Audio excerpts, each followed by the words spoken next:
आज सबसे पहले दिल्ली के दंगल की, जहां एग्जिट पोल आ चुका है और एग्जिट पोल में अरविंद केजरीवाल को, आम आदमी पार्टी को बड़ा झटका लगा है। एग्जिट पोल के मुताबिक इस बार दिल्ली में बीजेपी सरकार बनने का अनुमान है। दिल्ली चुनाव में कौन कौन से मुद्दे हावी रहे और आखिर कैसे बीजेपी की आंधी में आम आदमी पार्टी हाफ और कांग्रेस पिछली बार की तरह ही साफ हो गई है, इस रिपोर्ट के जरिए आइए समझते हैं, देखते हैं।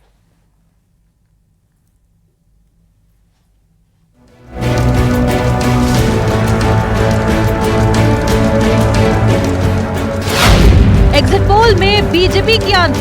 हमको मोदी जी के साथ में मिलकर दिल्ली के सारे सपनों को पूरा करना है। 60 से ज्यादा सीटें लेके आम आदमी पार्टी की सरकार बनेगी। महापौल में आप हाफ, कांग्रेस साफ। इस बार तस्वीर बहुत ज्यादा बदलती हुई नजर आ रही है। कैसे बिगड़ा आम आदमी पार्टी का खेल? जाहिर तौर पे जो काम करेंगे उन्हीं को जनता वोट देगी।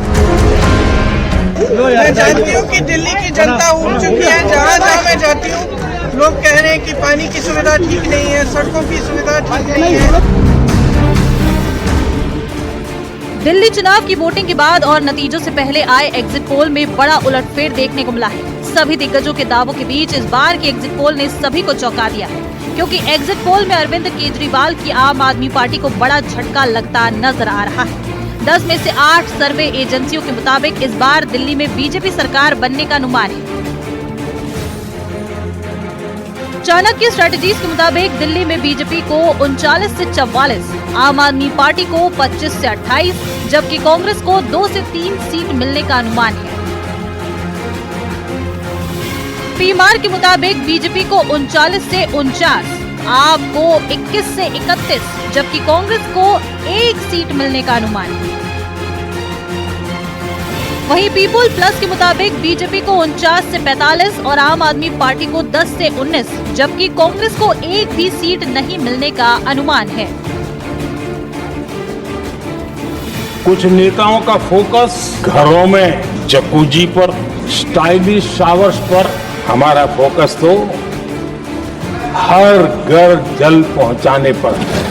दिल्ली चुनाव में इस बार भ्रष्टाचार, रेवड़ी कल्चर, प्रदूषण, झुग्गी बस्ती, कानून व्यवस्था, पूर्ण राज्य का दर्जा, अतिक्रमण, यमुना की गंदगी, पीने का साफ पानी, घुसपैठिया मुद्दे हावी रहे। एग्जिट पोल के रुझान के मुताबिक इन सारे मुद्दों पर बीजेपी को जनता का साथ मिला है और 10 साल की लगातार आप सरकार से इस बार जनता ने दूरी बनाई है। मतलब साफ है, दिल्ली के दंगल में मोदी शाह का मैजिक चला है। उनकी बातों पर जनता ने भरोसा किया। दिल्ली की 70 विधानसभा सीटों पर इस बार करीब 70% वोटिंग हुई। एग्जिट पोल के मुताबिक बीजेपी की आंधी में आम आदमी पार्टी हाफ और कांग्रेस साफ होती नजर आ रही है, लेकिन जनता का जनादेश की पिक्चर 8 फरवरी को पूरी तरह से साफ होगी। लेकिन इन सब के बीच एग्जिट पोल के रुझान में बीजेपी का मंगल होता नजर आ रहा है।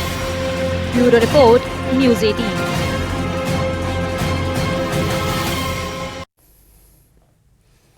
प्रयागराज में प्रधानमंत्री मोदी आस्था की डुबकी लगा रहे थे। दूसरी तरफ दिल्ली में जनता वोट डालकर 5 साल के लिए अपना भविष्य चुन रही थी। इस बीच पीएम मोदी की महाकुंभ यात्रा विरोधियों को रास नहीं आ रही थी। उधर बीजेपी मोदी की धार्मिक यात्रा को शुभ मानती है। ऐसे में कुछ आंकड़े भी इसी ओर इशारा करते हैं। आइए इस रिपोर्ट में देखते हैं।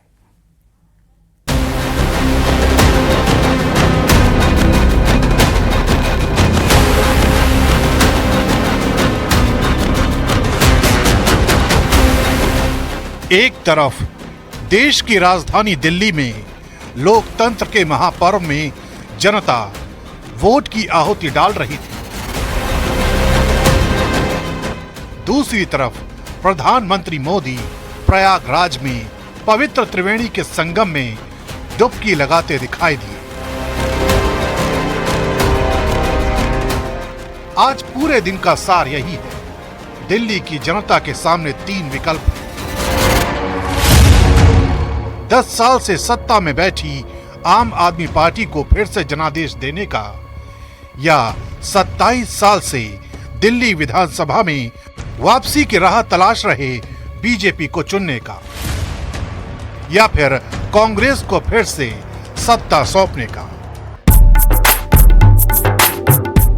दूसरी तरफ तीसरी बार जनादेश पाकर सत्ता के शिखर पर बैठे प्रधानमंत्री नरेंद्र मोदी ने आज प्रयागराज में डुबकी लगाई, मां गंगा की पूजा अर्चना की और इस दौरान उनके साथ सूबे के मुख्यमंत्री योगी आदित्यनाथ साथ साथ दिखे। पीएम मोदी ये डुबकी दिल्ली से 676 किलोमीटर दूर प्रयागराज में लगा रहे थे, लेकिन उनकी डुबकी में दिल्ली की सियासत गोते लगा रही थी, क्योंकि आंकड़े कहते हैं कि जब जब प्रधानमंत्री मोदी मतदान के दिन अपने धर्म के कर्तव्यों का पालन करने निकलते हैं, राजनीतिक जीत प्रधानमंत्री मोदी को नतीजों में मिलती है। प्रधानमंत्री मोदी ने अब तक 12 बार मतदान के दिन तीर्थ यात्रा की है।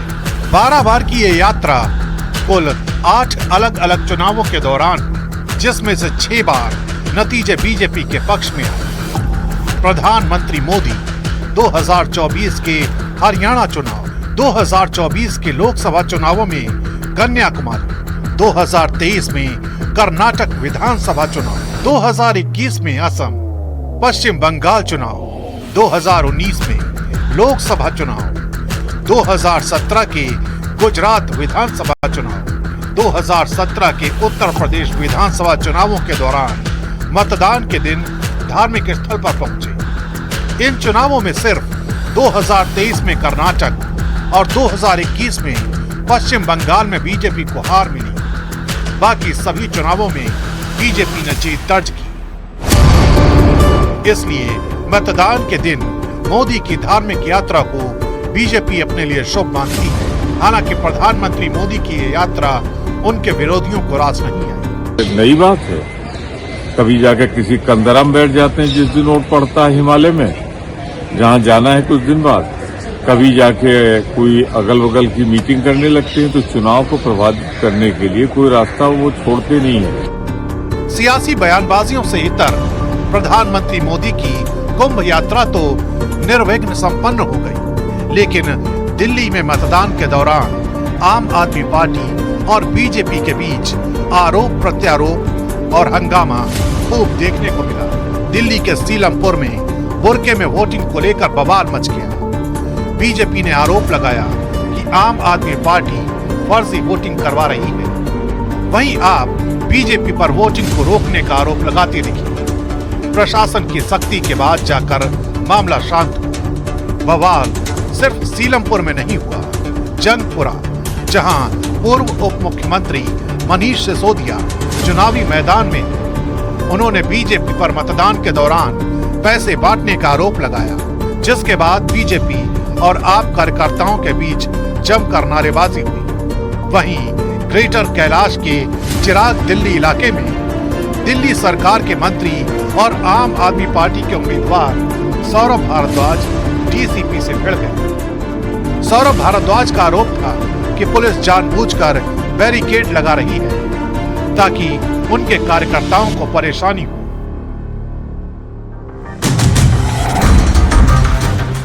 एक तरफ आपके प्रत्याशी और कार्यकर्ता लगातार दिल्ली पुलिस और बीजेपी पर आरोपों के तीर चला रहे हैं, तो दूसरी तरफ बीजेपी अध्यक्ष जेपी नड्डा, प्रदेश अध्यक्ष वीरेंद्र सचदेवा और केंद्रीय मंत्री हर्ष मल्होत्रा के साथ बीजेपी के वॉर रूम पहुंचे और चुनाव का जायजा लिया।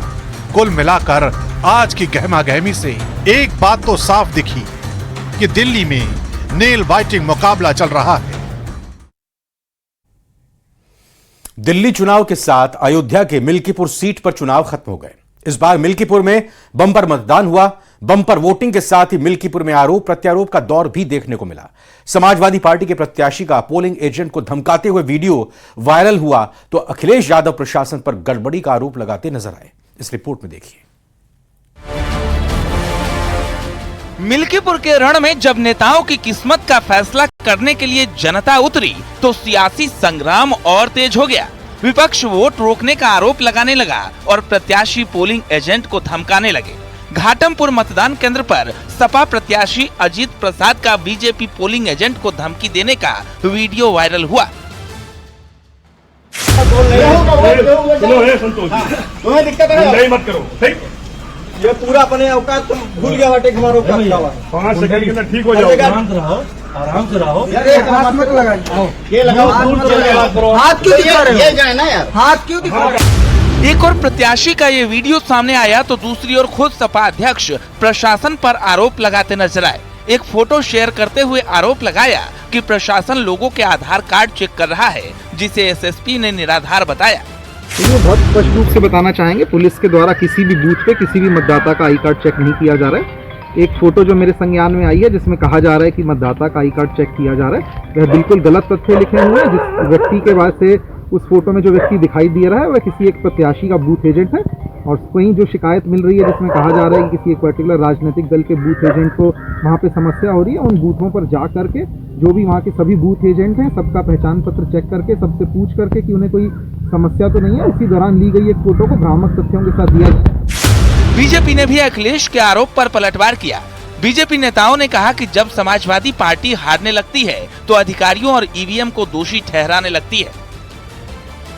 जब ये दल हारने लग जाते हैं तो कभी ईवीएम को दोष देंगे, कभी प्रशासन को दोष देंगे, कभी दरोगा को दोष देंगे, तो कभी सरकारों को दोष देंगे, तो कभी धर्म को दोष देंगे, तो कभी जाति को दोष देंगे। इसके अलावा इनको अपनी सेवा पे तो भरोसा रहा नहीं, और सेवा के आधार पे इनको वोट भी नहीं मिलता है। तो मैं समझता हूं कि अब ये हताशा में जो आरोप प्रत्यारोप लगा रहे हैं, उन्हें महसूस हो रहा है कि मैं हार रहा हूं, और हारने के बाद मुझे क्या दुष्प्रचार करना है उसी की भूमिका बनाने का प्रयास कर रहे हैं। निष्पक्ष चुनाव कराने के लिए चुनाव आयोग कटिबद्ध है, हम लोग भी कटिबद्ध हैं, सरकार भी। मेरी आवाज पहुंच रही हो? और उनके आरोप निराधार हैं, वो हताशा और निराशा बोल रहे हैं, वो जान रहे हैं कि हम लोग चुनाव जीतने वाले नहीं हैं, इस नाते इस तरह के बयानबाजी दे रहे हैं। उन्होंने एक योजना बनाई थी कि बाहर से बहुत से लोग बुलाकर और उनसे मतदान कराने के लिए, तो बहुत से लोग पहुंचे तो वहां पर उसकी चेकिंग हो रही है कि कौन यहाँ का रहने वाला है, कौन बाहर का रहने वाला है, तो उसमें ये लोग पकड़ में आ रहे हैं। बहुत से ऐसे समाजवादी पार्टी के कार्यकर्ता यूट्यूबर बन के वहां पर घूम रहे हैं। विपक्ष के आरोप और बीजेपी के दावों के बीच निष्पक्ष मतदान पूरा कराने के लिए जिले के तमाम अधिकारी सतर्क नजर आए। जिला निर्वाचन अधिकारी खुद बूथों पर पहुंचे और शांतिपूर्ण चुनाव संपन्न करवाने का दावा किया। कुछ जगह पर मशीनें खराब थी और उसमें मुख्य रूप से वीवीपैट में कुछ समस्या आ रही थी, तो वीवीपैट ईसीआई गाइडलाइन के हिसाब से उसको रिप्लेस किया गया इंजीनियर्स के साथ में। और इसके अलावा कहीं पर अगर शिकायत थी कि एजेंट्स नहीं बनाए जा रहे, एजेंट्स को बाहर निकाला जा रहा है, तो इन सभी का तत्काल जो है मौके पे भेज के जांच कराई गई। किसी भी बूथ एजेंट के द्वारा, किसी भी राजनीतिक दल के किसी बूथ एजेंट के द्वारा कहीं से कोई शिकायत हमको नहीं दी गई है। बाकी लगातार सभी वरिष्ठ अधिकारीगण फील्ड में मौजूद हैं, सभी ड्यूटीज हमारी लगी हुई हैं, सभी ये सुनिश्चित करवाने की शांतिपूर्ण ढंग से मतदान संपन्न हो। पूरे उत्साह के साथ मिल्कीपुर का चुनाव पूरा हुआ। अब फैसला 8 फरवरी को होगा, लेकिन जिस तरह आरोप प्रत्यारोप का दौर चल रहा है, सपा और बीजेपी आमने सामने दिख रही है, वोटिंग परसेंटेज जिस तरह का हुआ है उससे फाइट टाइट हो गई है। अब इंतजार रिजल्ट का है। Bureau report, news 18।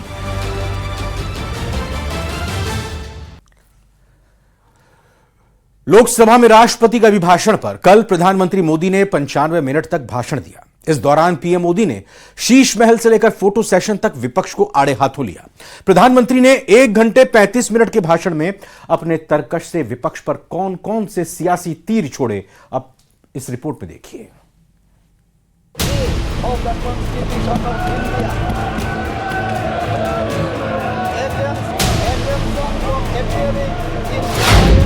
संसद में पीएम मोदी की हुंकार। देशवासियों का जीवन छलनी कर दिया गया था। आप कांग्रेस पर डबल प्रहार। कुछ नेताओं का फोकस घरों में जकूजी पर। फोटो सेशन से लेकर शीश महल तक वार। लोकसभा में राष्ट्रपति के अभिभाषण पर धन्यवाद प्रस्ताव के दौरान पीएम मोदी ने 95 मिनट तक संबोधित किया। इस दौरान प्रधानमंत्री ने सबसे पहले राष्ट्रपति के अभिभाषण पर सवाल उठाने वालों को करारा जवाब दिया। उन्होंने कहा कि राष्ट्रपति के संबोधन में विकसित भारत के लिए एक नया विश्वास जगाने वाली झलक है, लेकिन जो लोग गरीबों की झोपड़ियों में फोटो सेशन कराकर अपना मनोरंजन करते रहते हैं, उन्हें संसद में गरीबों की बात बोरिंग ही लगेगी। राष्ट्रपति जी के अभिभाषण के बाद एक महिला राष्ट्रपति जी एक गरीब परिवार की बेटी, उनका सम्मान न कर सके, आपकी मर्जी, लेकिन क्या क्या कहकर उनको अपमानित किया जा रहा है।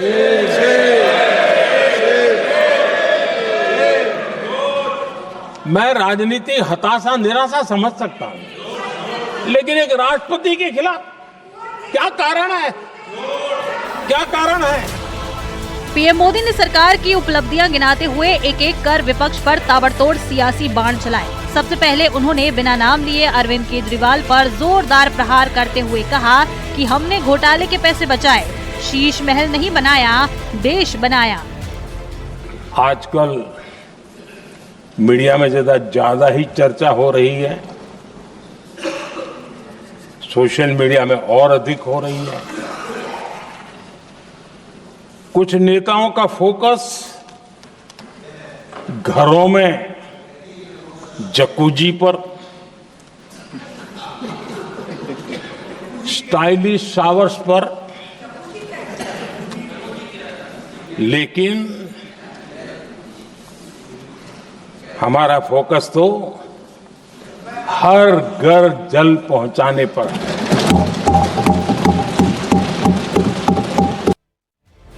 आम आदमी पार्टी के बाद प्रधानमंत्री ने गांधी परिवार पर भी करारा प्रहार किया। पीएम मोदी ने कहा कि कुछ लोग जाति जनगणना की बात करते हैं। कोई बताए इस देश में कभी किसी एससी या एसटी परिवार के 3 सांसद एक समय में हुए हैं क्या?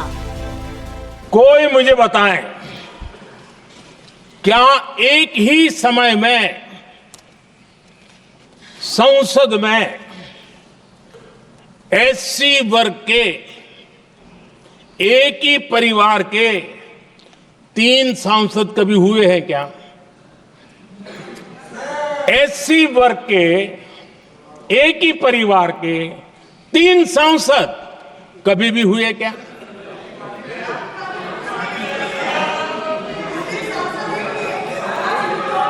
मैं दूसरा सवाल पूछता हूं, कोई मुझे बताए कि एक ही कालखंड में, एक ही समय में संसद में एसटी वर्ग के एक ही परिवार के 3 एमपी हुए हैं क्या?